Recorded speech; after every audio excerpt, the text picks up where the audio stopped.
Salut, bienvenue dans votre émission que vous attendez toutes et tous. Pour ma part, vous le savez très bien, je me fais ce réel plaisir d'inviter des personnalités, des invités de marque pour pouvoir mieux les connaître et puis partager aussi un bon moment ensemble. Et c'est pour cette bonne raison que je me dirige bien sûr vers mon invité pour lui demander de se présenter. Bienvenue. Salut tout le monde, c'est Anne-Marie Bredas. Donc, je suis originaire de la Martinique. Anne-Marie, en tout cas, je te remercie. Ne t'inquiète pas. On ne se précipite pas, on se met à l'aise. Je vais te poser les questions qu'il faut.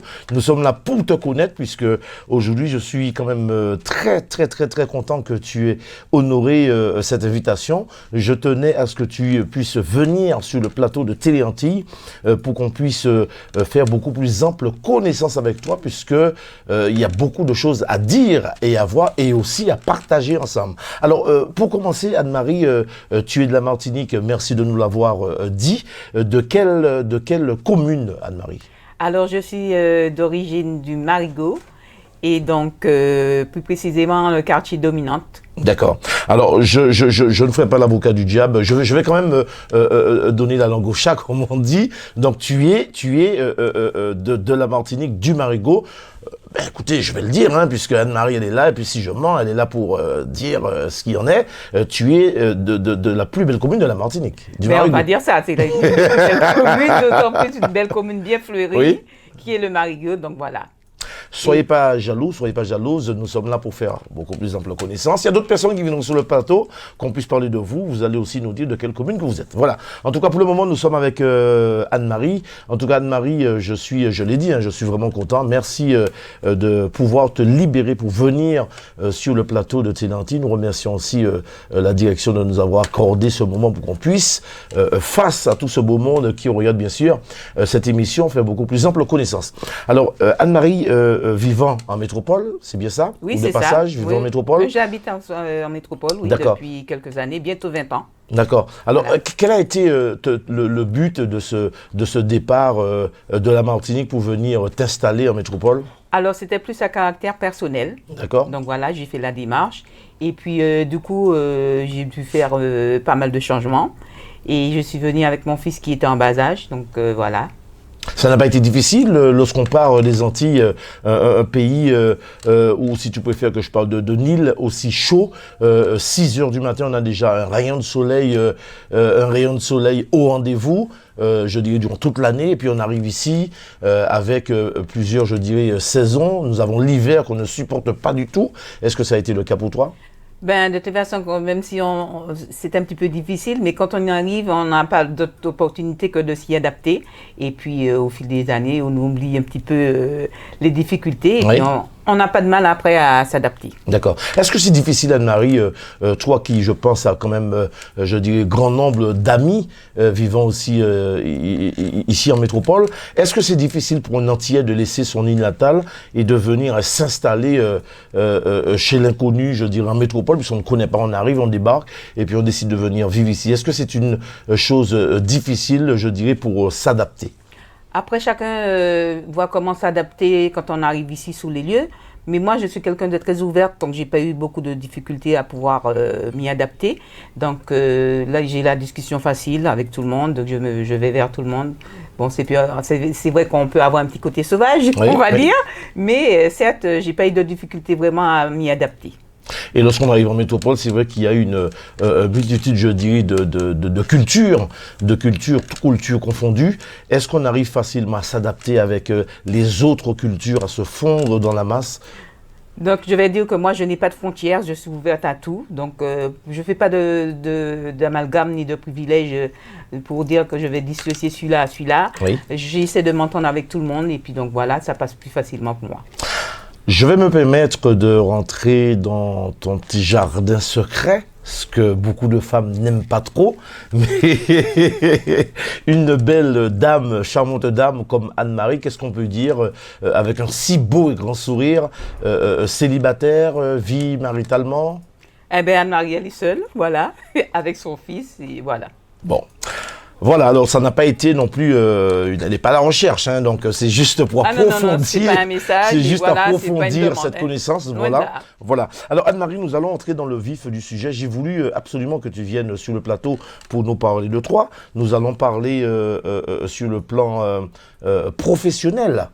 Anne-Marie, parle-nous un peu de ta vie professionnelle. Eh ben, ma vie professionnelle, en ce moment, je suis conductrice d'autocar option Grand Tourisme, qui depuis le Covid, ça fait exactement bientôt dans 8 jours que ça fait 2 ans que nous sommes au chômage partiel. C'est très très très difficile à pouvoir pallier à ceci et pouvoir faire tout ce qui est démarche, on va dire, personnelle. Mais bon, on essaie d'être optimiste et puis voir un petit peu plus loin. Parce que c'est un long combat, le Covid. Donc, je ne sais pas, là, on est en train de voir si avec le travail, ça va essayer de reprendre. Parce que nous, on travaille avec des clients très particuliers. Les frontières sont fermées. Donc là, on essaie d'attendre pour voir ce que ça va redonner. D'ici là, on reste optimiste de façon à ce que ça revienne tout doucement. Alors, tu nous dis que tu es conductrice d'autocar. Oui. Chose qui n'est pas donnée à tout le monde, qui n'est pas facile. Je pourrais, sans être chauvin, dire que c'est un métier d'homme. Alors, qu'est-ce qui t'a orienté vers ce travail, Anne-Marie? Est-ce que c'est parce que tu n'avais pas le choix, tu as trouvé ça, il fallait absolument que tu travailles? Quel a été le but vraiment d'être de ce milieu professionnel? Alors, je vais dire que mon permis de transport en commun, je l'ai eu, c'est pas en France que je l'ai eu. Je l'ai eu depuis la Martinique en 1993. Chose que j'ai pas exercé avec tout de suite quand j'étais sur la Martinique. Oui. Et du coup, je me suis lancée quand j'ai fait mon changement de domicile en arrivant ici. Je me suis dit, bon, il n'est pas question que j'ai un permis de transport en commun que je ne puisse pas l'exploiter. En arrivant ici tout de suite, je me suis mise là-dedans. Et puis donc voilà, ce qui fait que ça me fait quand même près de, on va dire, 17 ans que je suis dans le transport. Ah oui? Et puis voilà. Et là, je suis dans une entreprise où je suis la seule femme dans mon travail, entourée à peu près de, on va dire, une trentaine d'hommes. Donc voilà, j'y suis et personne ne me force à rester. J'aime ce que je fais mon travail avec amour, donc voilà. Alors, comment ça se passe, Anne-Marie, puisque en général, les femmes ou la femme en général aime toujours les petites voitures, les petites mini, les petites voitures. Et lorsque tu nous dis que tu es conductrice d'autocar, c'est quand même impressionnant, c'est quand même quelque chose de monstrueux. Comment fais-tu puisque c'est une lourde responsabilité quand même que tu as en main, combien de personnes que tu peux mettre dans ton autocar? On peut arriver jusqu'à 60 personnes, ça dépend, il y en a jusqu'à 54, oui. Ça dépend. Et après, conduire le car, après, c'est un plaisir, ça devient après comme un joujou. Une fois qu'on a le gabarit en tête et on sait comment mener sa barque, après, ça va tout seul. Donc voilà, c'est comme si quelqu'un qui pilote un train. C'est pareil, il n'y a pas de difficulté vraiment et j'aime ce que je fais. Et tu n'as jamais rencontré, je dirais, un patron qui est un peu sceptique en disant que, ah oui, mais laisser l'autocar pour une femme, non? Jusqu'à là, non, on m'a fait confiance et j'ai essayé de faire mes preuves de façon à faire voir que je suis quand même capable comme un homme qui conduit un 14 mètres ou autre, en tant que femme. Donc voilà, j'ai pas eu vraiment de difficultés. C'est vrai que des fois, ils étaient un petit peu sceptiques, mais bon, j'ai essayé de faire preuve de dynamisme en me faisant faire valoir mes capacités de conductrice. Et lorsqu'on est seul, je dirais la seule femme dans une société d'autocar, est-ce que ça arrive qu'on se fasse charrier par les collègues, les hommes, ou plus ou moins, je dirais, se faire draguer tous les jours? Non, j'ai su me faire respecter, j'ai mis mes barrières dès le départ et puis donc voilà. Et puis en ce qui concerne le travail, le permis de transport en commun, c'est ouvert à tout le monde, hommes, femmes. C'est vrai que du temps où je suis allée en 93, il n'y avait pas beaucoup de femmes qui faisaient ce genre de métier. Donc là maintenant, c'est une porte ouverte à tout le monde, mais bon, je n'ai pas de problème à ce niveau et voilà. Et lorsque tu dis que tu mets des barrières lorsque tu as ton travail, est-ce que c'est le sourire que tu laisses à la maison et tu arrives du style militaire? Non, je ne vais pas dire que je suis carré, mais bon, voilà quoi, je sais comment tenir ma barque et puis donc voilà. Mais sinon, ça va, mon travail, c'est un travail que j'aime beaucoup. D'accord. Et ton travail consiste à...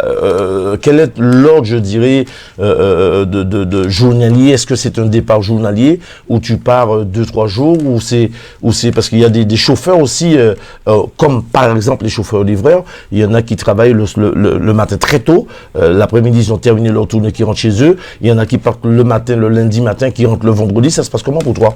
En fait, ça peut arriver qu'il y a plusieurs missions différentes. On peut avoir une mission que sera peut-être un transfert. Ça peut arriver qu'on ait une mission de faire une journée, par exemple, visite, on part le matin, on rentre le soir.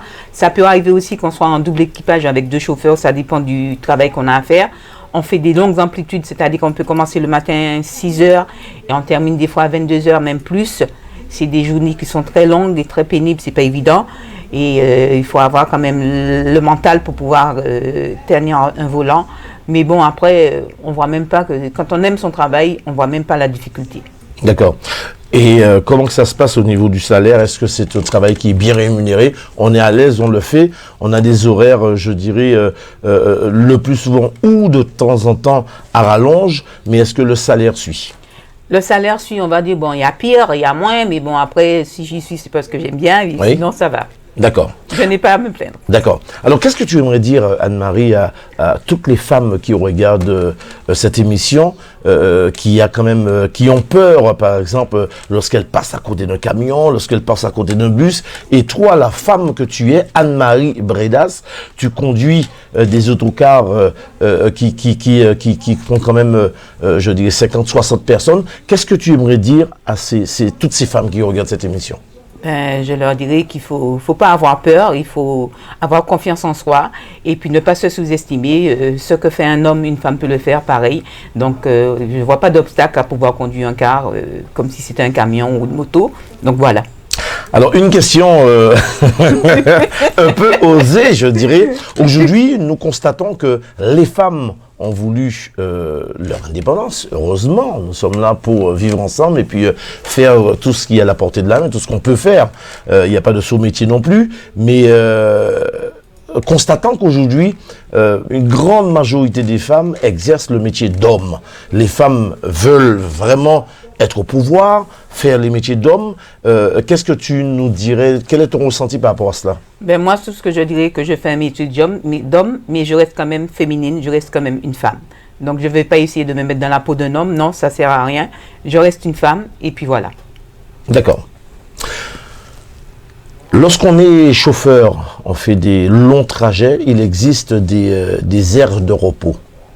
On entend souvent dire pas mal de choses qui se passent sur les aires de repos, les agressions, pas mal de choses. Est-ce que toi, tu as déjà connu ce genre de problème durant ton travail? Pour ma personne, j'ai vu pas mal de choses quand je conduisais, parce que moi, à ma société, on faisait 2 types de transport. On faisait un moment la ligne régulière, c'est-à-dire avec les cars Macron, et on avait une autre option, là, il a arrêté ce service-là parce que c'était pas rentable pour lui, mon chef, et du coup, on a gardé la partie où on fait l'option Grand Tourisme, mais en ce qui concerne l'option où je faisais la ligne régulière, j'ai quand même, parce qu'on a quand même des clients, toutes catégories socio-professionnelles, donc je peux vous dire qu'il faut quand même garder sa tête sur les épaules pour si jamais on a des difficultés pour savoir comment faire et à quoi s'entretenir. D'accord. Alors, Anne-Marie, j'espère que mes questions ne te dérangent pas, puisque nous sommes là, on est là comme je te l'ai dit en début d'émission, pour faire beaucoup plus ample connaissance et puis te connaître un peu plus. Oui. Ça nous fait plaisir. Et puis aussi être, je dirais, un exemple pour les autres femmes qui n'osent pas aller... je vous dis, mesdames, il faut oser, il ne faut pas avoir peur. Il faut oser dans la vie. Oui. Alors, lorsqu'on fait ce genre de métier, on entend aussi souvent parler d'accidents. Il s'est endormi au volant, le car n'avait pas de frein. Et le plus souvent, on entend parler de ce genre de phénomène lorsque les enfants, par exemple, partent en sport d'hiver, après le temps de trouver vraiment l'origine du problème. Il se passe quand même beaucoup de choses. Hein. Mais est-ce que des moments, tu as déjà eu je dirais, des craintes, tu as eu peur, tout en sachant que le car il est rempli. Comme je te l'ai dit, c'est une grosse responsabilité. Ça peut arriver qu'on soit en stress. Si on part déjà le matin, on n'est pas bien. Comment que ça se passe lorsqu'on se retrouve, si ça a déjà été le cas, comment que ça se passe, comment gère-t-on cette situation? Je dirais qu'il ne faut pas avoir d'état d'âme dans la mesure que quand on part, on a quand même le mécano qui a déjà fait une révision du car et la personne qui prend le car normalement doit regarder les niveaux. Si on a un message au tableau de bord pour pouvoir le signaler, qu'on puisse éventuellement changer de car avant le départ. Et puis aussi, il y a les aléas de la vie, on peut avoir aussi des imprévus. C'est des choses qui arrivent à n'importe qui, mais il faut être quand même capable de se retenir et puis garder le sang-froid si jamais on a un problème pour pouvoir pallier à tout ça. D'accord. Alors Anne-Marie, combien de frères et sœurs si c'est le cas? Alors donc j'ai 7 frères et j'ai une sœur, je suis la dernière de tout ce monde. Donc voilà. Très chouchoutée? Très chouchoutée. Et comment que ça se passe, une famille qui est fière de toi, qui t'encourage, qui est très content de toi, qui t'encourage, je dirais, durant ta vie professionnelle, hein, tout simplement?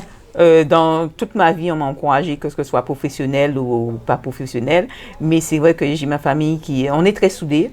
Comme on dit, on n'a peut-être pas d'argent, mais c'est pas le plus important. L'essentiel, c'est l'amour de la famille, c'est tout ce qui porte. Donc moi, j'ai ma famille qui m'aime, j'ai pas de problème à ce niveau, sinon ça se passe très bien. D'accord. Et qu'est-ce qu'il en dit, puisque tu nous as dit que tu as un fils, qu'est-ce qu'il pense de sa maman qui est chauffeur de car? Je dirais que mon fils, il est très protecteur. Des fois, je me dis qui c'est la maman, qui c'est le fils. Si les rôles ne sont pas inversés. Donc voilà, mais quand même, il est très très proche de sa maman et il fait très très attention. Donc, j'ai rien à dire au niveau de mon fils. Ben, c'est bien, c'est bien. Alors, Anne-Marie, tu nous as dit que ça fait quand même 2 ans que tu es en chômage. Un chômage partiel. Un chômage partiel. Comment que ça se passe? Puisque c'est vrai qu'il y en a qui font, durant ces 2 ans de problèmes sanitaires, qui est plus ou moins en train peut-être de nous lâcher un peu, de nous laisser un peu tranquille. Comment que ça se passe lorsqu'on est en chômage partiel? Est-ce qu'on a l'intégralité, puisque ça n'a pas été le personnel qui a décidé d'arrêter de travailler, c'est la société qui suit un peu les conseils du gouvernement. Comment que ça se passe lorsqu'on a un chômage partiel? Est-ce qu'on a l'intégralité de sa paye? Comment que ça se passe exactement? Non, on a quand même un pourcentage de sa paye, on va dire peut-être 70% du salaire, mais en contrepartie, on reste à disposition du patron, c'est-à-dire qu'on est en chômage partiel. Si aujourd'hui, comme demain, le patron nous appelle pour un service, on est à sa disposition, on doit effectuer le service sans riposter, puisqu'on est en chômage partiel. D'accord. Et certes qu'on n'a pas l'activité qu'on avait à temps plein. D'accord. C'est tout ce qui change. Et est-ce un métier difficile, fatigant, surtout pour une femme? Pour moi, je n'ai pas trouvé ça trop fatigant dans la mesure, comme j'ai dit, c'est un travail que j'aime. Donc, la fatigue, je ne vois même pas passer la fatigue. Oui. Donc, quand on sait qu'on fait un travail comme ça aussi, on sait qu'on a quand même du monde à sa portée. C'est une grande responsabilité d'avoir un car très chargé et plein. Il faut savoir qu'il y a des règles d'hygiène à suivre et un comportement à obtenir. Donc, savoir que qu'il faut une bonne hygiène alimentaire et tout ce qui s'ensuit, et puis s'occuper de soi. D'accord. Voilà. Et lorsqu'on a fait une semaine, je dirais, en gros, 3-4 jours, une semaine de déplacement, on part en province, en Allemagne, je ne sais où, et on revient, quelle est la meilleure possibilité pour pouvoir décompresser, sortir, faire la fête? Oui, parce que de toute façon, il y a tous les moyens pour pouvoir se divertir. On peut aller danser, il y a la marche, il y a un peu de tout pour pouvoir se décompresser. Oui. Et c'est vrai que dans le travail, on peut avoir, comme je disais, des services où on fait une journée. Et sinon, il y a des services qu'on appelle des découchés. On peut partir chez soi aujourd'hui et qu'on revient le lendemain le soir. Donc après, c'est un travail qu'on sait déjà tous à quoi s'entretenir. Donc il n'y a pas de difficulté à ce niveau-là. D'accord. Une femme qui a un homme qui est chauffeur-livreur et qui part sur une semaine, donc il y a des femmes, je pense, qui grincent un peu les dents, qui se disent « Ah oui, mais ce travail, j'ai préféré qu'il reste à la maison, même s'il gagne moins. » Est-ce que tu penses que c'est pas aussi, même si c'est un choix, est-ce que tu penses que c'est pas une situation professionnelle qui peut aussi briser un couple? Moi, je dis que quand la confiance s'installe, on ne doit pas voir ça comme ça. On doit quand même faire confiance à l'autre et puis dire que, bon, mais s'il va et travaille, c'est pour ça. Son travail, c'est le fait de pouvoir partir et de découcher. Il ne faut pas non plus trop mettre un manque de confiance en soi. C'est ça qui va briser le couple. À partir du moment qu'on met la confiance, je ne pense pas qu'il y a de quoi pouvoir briser le couple. D'accord. Est-ce une chose facile? C'est une question peut-être bête, Anne-Marie, mais est-ce que c'est facile? Est-ce que ça t'arrive? Bon, je suis conducteur d'autocar. Moi-même, je pense que j'ai le plus souvent un peu de mal pour reculer de travers. Est-ce que c'est une chose? C'est quand même... on est toujours spectateur lorsqu'on voit les semi-remorques, puis à l'aide des rétroviseurs, le chauffeur qui fait sa manœuvre, qui recule, il se met en place à quai facilement. Est-ce que tu fais tout ça aussi? Moi, j'ai une petite pensée pour mon frère qui est en retraite maintenant. C'est un ancien conducteur de matières dangereuses, oui. Et qui me disait tout le temps, il faut penser à tes rétros, tout le temps les rétros, droite-gauche, droite-droite, toujours, et cette pensée, ça va directement pour lui, et donc moi j'ai toujours fait penser à mes rétros, donc ce qui fait que j'ai pas porté beaucoup de constats pour mon patron, donc voilà, j'en suis fière, donc voilà. D'accord. Et qu'est-ce que tu aimerais dire à ton frère aujourd'hui s'il regarde, en espérant qu'il regarde cette émission, qu'est-ce que tu aimerais lui dire aujourd'hui? Eh bien, je dirais merci à mon frère Raoul, si tu entends cette émission. Eh bien, je te tire un grand coup de chapeau parce que jusqu'à là, j'ai suivi tes conseils. C'est très bien. On applaudit le grand frère, c'est ça? Oui, le grand frère. Oui, parce on que je suis la dernière de tout le monde. Tout à fait. Voilà. En tout cas, merci le grand frère d'avoir conseillé la petite sœur qui fait que jusqu'à maintenant qu'elle mène, je dirais, ce travail de maître et puis tout se passe bien. Donc, on ne peut que demander à ce que ça puisse durer le plus longtemps que possible. Voilà. Alors, Anne-Marie, je me permets de te poser, cette question. Tu aurais eu un autre travail à faire ou à choisir? Tu ferais quoi? Je sais pas du tout. Tu aurais aimé faire quoi? Je sais pas du tout. Peut-être un autre travail d'homme. Ah bon? Oui, aussi. Par exemple? Parce que j'aime bien les semis. Oui. Donc ça m'aurait bien plu de pouvoir conduire les semis-remorques. Oui. Ouais. Et donc tu penses que c'est une chose qui risquerait d'arriver au cas où, si tu as envie de voir autre chose? Comme on dit là maintenant, avec l'âge, on a envie de se poser, pas trop d'aller sous la route après. Bon, pour le moment, je n'ai pas encore envisagé si toutefois ma boîte où il y a un problème à ce niveau, mais je n'ai pas encore opté pour autre chose. Voilà, alors Anne-Marie, pour ceux qui prennent cette émission en cours, Anne-Marie Bridas qui est venue sur le plateau de Télé Antilles aujourd'hui nous parler un peu de sa vie professionnelle, puisque je trouve que c'est extraordinaire, une femme qui conduit, on en voit souvent, beaucoup, de plus en plus. Maintenant, il y en a de plus en plus. Voilà. Oui. Des femmes qui sont au volant des semi-remorques ou des autocars. C'est le cas d'Anne-Marie, qu'on encourage bien sûr, et on encourage toutes les femmes qui regardent cette émission. Vous avez envie d'une évolution de carrière, de changer un peu de vie professionnelle, bien écoutez, faites comme Anne-Marie, essayez-vous, testez, et puis ma foi, la vie appartient, comme on dit, à ceux qui se réveillent tôt. Voilà, le monde appartient, relève tôt. Alors, le danger n'exclut, je dirais, personne, nul à l'abri du danger. Anne-Marie, tu es une femme qui fait des grandes lignes, tu conduis un autocar, tu nous l'as bien dit, je me répète. Anne-Marie, qu'est-ce que tu penses plus ou moins de toutes ces femmes, là je parle de la femme, toutes les femmes qui se font agresser, qui perdent la vie, puisque la femme, quand même, on représente l'homme, c'est la femme qui met l'homme, je dirais, qui donne la vie à un homme. Alors, merci en tout cas, et à ma petite maman que je dis merci. Donc, qu'est-ce que tu penses de toutes ces femmes puisque toi, tu es épanouie dans ton travail, qu'est-ce que tu penses de toutes ces femmes qui vivent, mais sur la crainte, je dirais, de l'autre? Toutes ces femmes, ces derniers temps qu'on a entendues, qui ont perdu malheureusement la vie, je dirais, je ne veux pas en faire un dessin par rapport à beaucoup de choses, des agressions et de leurs conjoints et tout. Qu'est-ce que tu aimerais dire à toutes ces femmes qui ne parlent pas, qui n'osent pas aller vers l'avant pour être épanouies dans la vie? Moi, tout ce que je dirais, mesdames, essayez quand même d'avoir quelqu'un à qui vous confier. Malheureusement, c'est vrai qu'après, à la dernière minute, on ne peut rien faire. Mais essayez, même si c'est votre enfant, même si c'est une cousine ou quelqu'un, essayez quand même de tirer la sonnette d'alarme de façon à ce que quelqu'un puisse savoir que vous êtes quand même en danger. n'ayez pas peur, il faut oser dans la vie.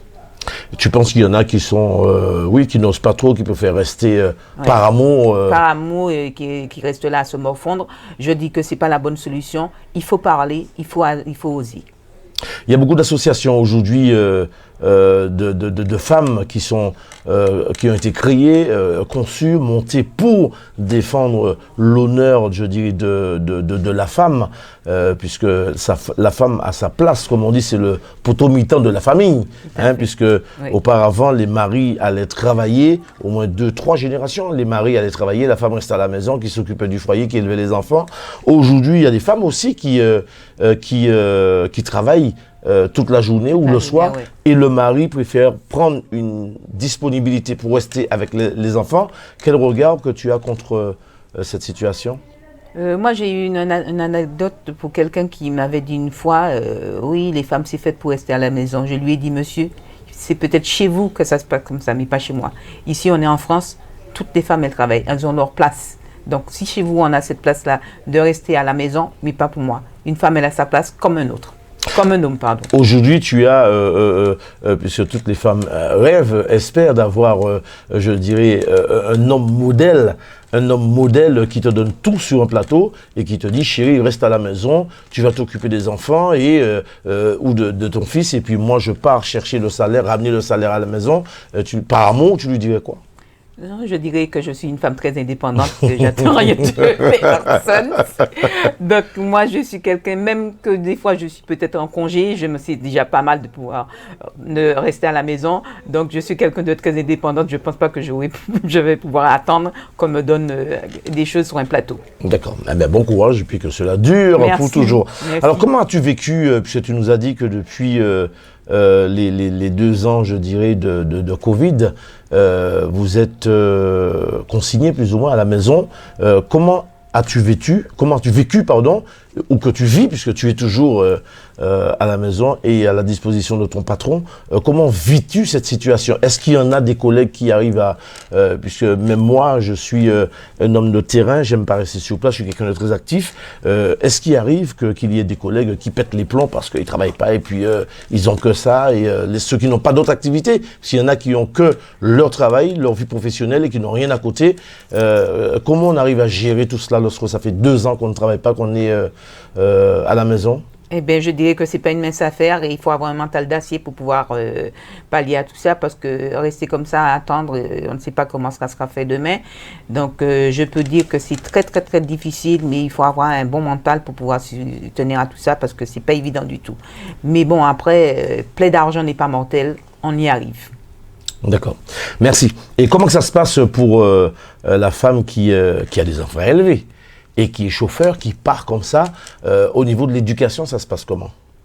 Mais pour ma part, j'ai pas eu de grande difficulté parce que j'ai quand même qu'un seul enfant. Donc moi, je pense plutôt aux mères qui ont peut-être plus d'enfants. Je vais quand même faire un petit message à une collègue qui est une battante, qui a 4 enfants et qui est très très très courageuse. Je lui dis chapeau. Donc voilà. Elle fait le même travail que toi? Oui. Ah bon? Oui. Et c'est le mari qui garde les enfants? Ça peut arriver des fois, le mari, ou bien si les enfants sont en vacances, mais elle est très courageuse, des fois elle met les enfants en vacances pédagogiques, oui. Elle s'organise et franchement, c'est une battante. D'accord. Ouais. Et au niveau de l'éducation, puisqu'on parle d'éducation, au niveau de l'éducation, selon toi, est-ce que tu penses que l'Antillais, puisqu'on parle des Antilles, l'Antillais, l'Antillaise, les parents ont toujours l'éducation qu'on a reçue, qu'on transmet, ou tu penses que les parents, un peu avec tout ce qui se passe, puisque nul n'est à l'abri des aléas de la vie, est-ce que tu penses que les parents ont un peu levé le pied par rapport à tout ce qu'on voit, les enfants qui sont dans la rue, les enfants qui prennent leur indépendance très tôt, les enfants, il y en a aussi qui font un peu, je dirais, qui se laissent peut-être influencer ou entraîner, qui font un peu du n'importe quoi. Est-ce que tu penses que au niveau d'éducation, les parents ont une part de responsabilité? Je dirais oui, parce que quand des fois on voit certains enfants à un certain âge qui sont dans la rue, je dirais c'est un petit peu la faute de certains parents, parce qu'il y a des parents qui n'ont plus la même mise sur les enfants et qui n'ont plus aucune autorité. Je trouve ça quand même déplorable, puisque bon, il y a beaucoup de parents monoparentales. C'est vrai que c'est pas évident quand on est seul pouvoir s'occuper de... Il y a des parents qui ont 4, 5, 6 enfants, c'est pas évident, c'est pas de leur faute non plus. Mais en tous les cas, je dis bon courage à ces dames qui ont beaucoup d'enfants et qui n'arrivent pas forcément à mettre l'autorité sur les enfants. Et moi, j'ai pas eu ce problème-là. Jusqu'à là, ça va.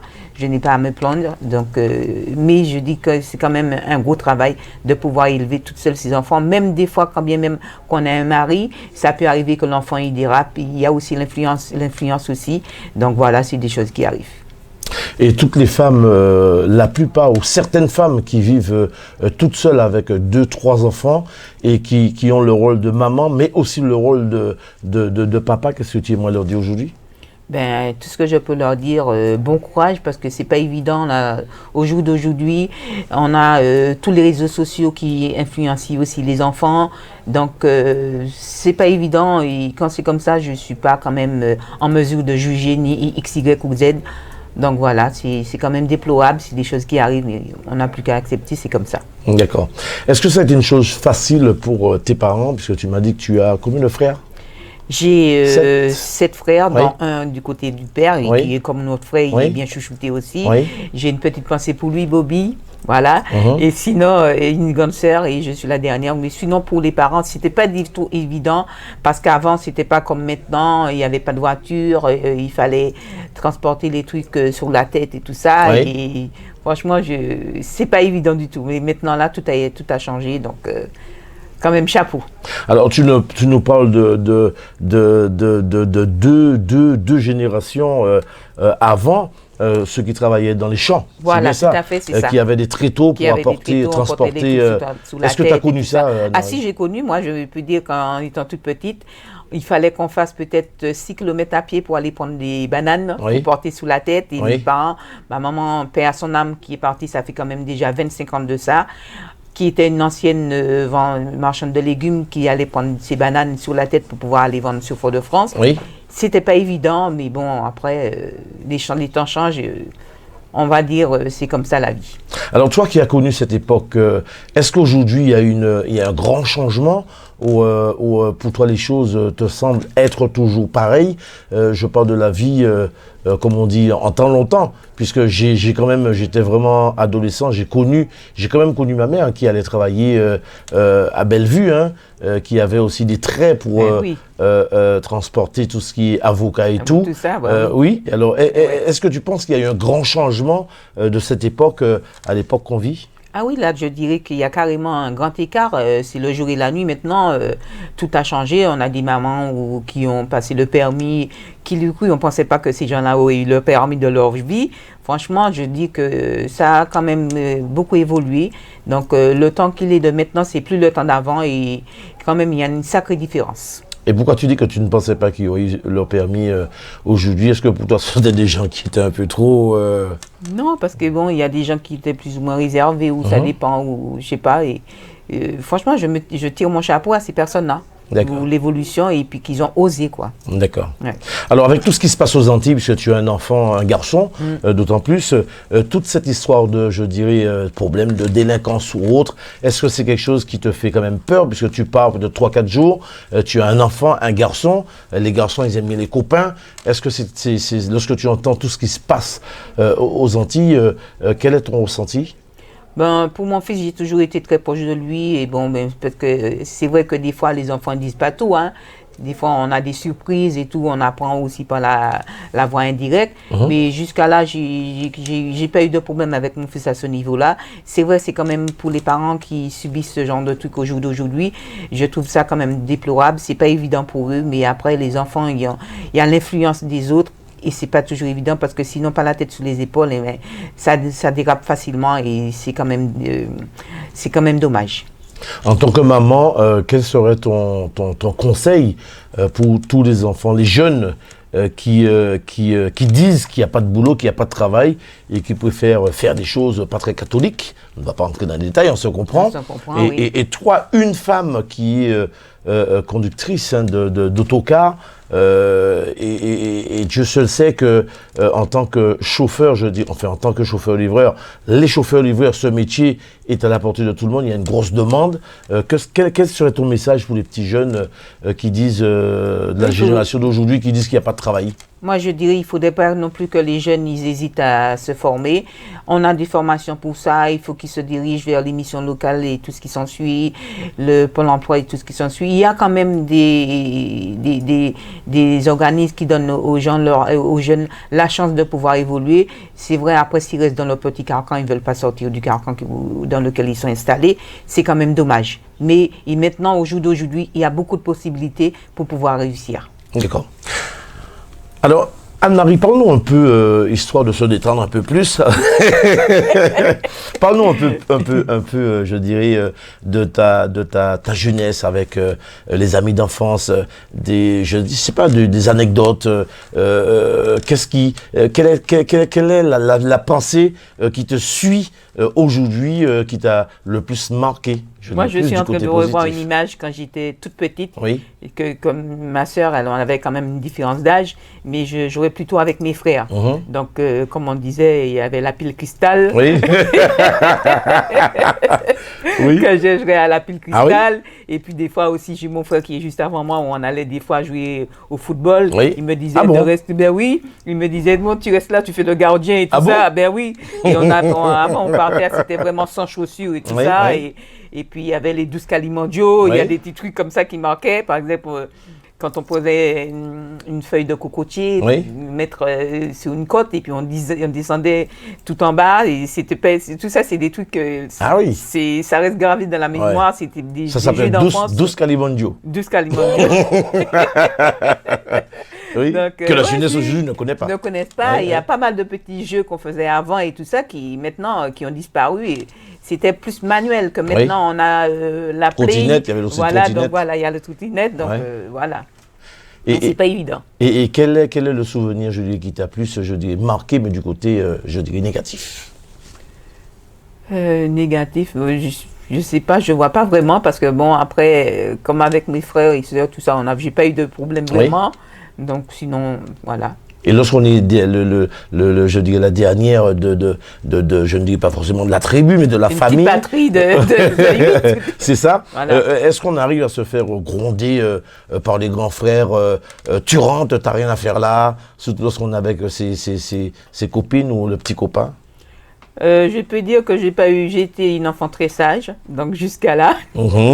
Et j'ai pas eu ce problème-là parce que bon, avec mes frères, c'est vrai que j'ai eu un papa qui était quand même assez carré dans ses affaires. Et de toute façon, j'étais pas quelqu'un qui était désobéissante, j'étais pas rebelle. Et j'ai pas eu de problème vraiment à ce niveau-là. D'accord. Alors, peux-tu nous parler un peu de tu nous as dit, c'est un quartier dominant, hein? Voilà, tout à fait. Peux-tu nous parler un peu de ce petit coin du Marigot c'est un endroit, d'après les dires, qu'on retrouve quand même pas mal de légumes, qui est très fleuri, pas mal de fruits et légumes. Est-ce que tu peux nous parler un peu, valoriser un peu ta commune, ton quartier? Ben, on va dire que du temps où j'y étais, effectivement, même jusqu'à maintenant, hein, parce que là, il me semble qu'on est en train de reprendre les choses d'avant, comme avant, on fait les petits marchés, et c'est ce qui est très bien parce que les gens, ils ont tendance, je ne sais pas si c'est par nostalgie, à reprendre tout ce qui se faisait avant, et je trouve ça quand même très intéressant de pouvoir revaloriser les choses d'antan. Très bien. Eh bien, en tout cas, Anne-Marie, on te remercie beaucoup d'avoir accepté bien sûr, d'honorer cette invitation, chose qui me fait... parce que merci pour l'invitation. Vraiment plaisir, on est toujours là, Anne-Marie, on est toujours là. Voilà. On est toujours là. En tout cas, Anne-Marie, qui est conductrice d'autocar, courage, parce que Dieu seul sait que c'est un métier quand même qui n'est pas facile, du tout. Qui n'est peut-être pas à la portée de tout le monde. Moi, qui si je nomme, c'est pas un métier qui m'intéresse, hein, c'est pas pour non plus jeter, je dirais, la pierre sur l'autre, oui, chacun son truc, et je t'encourage vraiment, j'encourage aussi toutes les femmes hein, qui ont envie, n'ayez pas peur, mesdames, allez-y, foncez même. Qui ont envie d'exercer un métier, surtout un métier d'homme, puisque comme on dit chez nous en créole, l'argent panicoulet. Donc tu travailles, tu as ton salaire. Ah oui. En tout cas, courage pour ce métier. Tu es venu partager ça avec nous, ça nous fait énormément plaisir. Et puis tu reviens nous voir quand tu veux. quand tu veux pour nous donner des nouvelles. J'espère que vous êtes... bonne note. Merci. J'espère que vous avez été toutes et tous très attentifs de ce que j'ai pu échanger avec Anne-Marie. Anne-Marie qui est conductrice d'autocar. Franchement, Anne-Marie, chapeau. Merci, chapeau. Merci. Et puis j'espère que les amis, tous ceux qui nous regardent, les téléspectateurs sont ravis, je dirais, de partager ensemble cette émission et d'encourager aussi leurs proches qui ont envie de faire un métier pareil. Il faut faire véhiculer ce message, que les gens n'aient pas peur de se lancer, quel que soit. Maintenant, il n'y a pas de domaine pour dire domaine homme ou femme, c'est melting, c'est mix. Donc, il ne faut pas avoir peur de se lancer dans ce qu'on a envie. Si on a une vocation, n'hésitez pas à suivre votre instinct. D'accord. La dernière question, tes amis proches, tes copines, tes amis que vous avez l'habitude de vous voir, j'espère qu'il y en a beaucoup, que vous avez l'habitude de vous voir décompresser ensemble, qui sont aussi des femmes, s'il y a aussi des hommes, qui sont surtout des femmes. Quel serait ton message pour ces femmes-là? Le message que je pourrais dire, si elles ont envie de changer de branche et de faire un métier d'homme, il n'y a pas de souci, il faut pas hésiter, il faut se lancer et puis voilà, il ne faut pas penser aux autres, il faut penser qu'à soi, on suit son instinct, on a envie de se faire plaisir, on se fait plaisir. Voilà. Merci beaucoup d'avoir suivi cette émission. Je suis vraiment content de partager ce moment avec vous. Avec Anne-Marie à Bredas. Oui. Anne-Marie, tu reviens nous voir quand tu veux. Pas de souci. La porte elle est ouverte. Et quel serait ton mot de la fin? Mon mot de la fin, ce serait merci déjà pour l'invitation. Et puis, mesdames, quand vous avez en tête une idée, vous avez envie d'aller en avant, n'écoutez pas le conseil des autres qui disent oui, mais c'est pas ta place là. Et tout, vous faites ce que vous avez envie, vous suivez votre instinct. Et puis, donc, voilà, et le bonheur, il est au bout. Juste avant de partir, même si j'avais déjà, je te demande le mot de la fin, Anne-Marie, aujourd'hui, on voit qu'il y a des femmes qui chaussent leur paire de bottes, qui ont leur coupe en main, qui travaillent dans les espaces verts, qui font leur jardin. Beaucoup de femmes retournent au pays, beaucoup d'Antillaises retournent au pays pour retourner, je dirais, faire de l'agriculture, qui font aussi d'autres métiers d'hommes. Il y en a aussi qui font de l'élevage, qui font pas mal de choses. En tout cas, je vous encourage à suivre votre instinct, bien sûr, à suivre votre instinct. Et puis, on vous donnera rendez-vous, pourquoi pas, la prochaine émission avec Anne-Marie ou quelqu'un d'autre. Ah ben oui, pour venir, une autre femme, pour venir nous parler un peu de leur métier, de leur vie professionnelle. Anne-Marie, je te remercie infiniment. C'est moi qui te remercie, merci beaucoup. Et je te dis à très bientôt. À très bientôt. Et quant à moi, je vous remercie toutes et tous d'avoir suivi et partagé cette belle émission. Et nous remercions, bien sûr, Télé Antilles. Merci, salut pour votre écoute. Merci à vous. À très bientôt. Merci.